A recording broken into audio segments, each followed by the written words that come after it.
lang ang iibigay ko kasi sa akin lang to.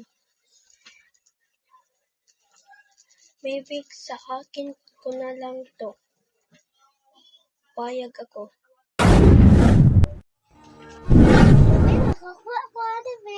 Ako panggani po, anak, ang lalaki nagkatag.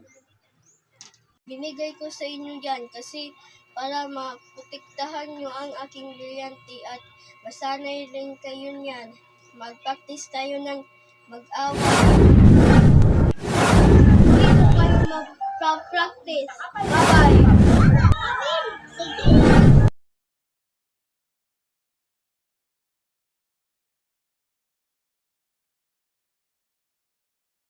Sa kaibigan.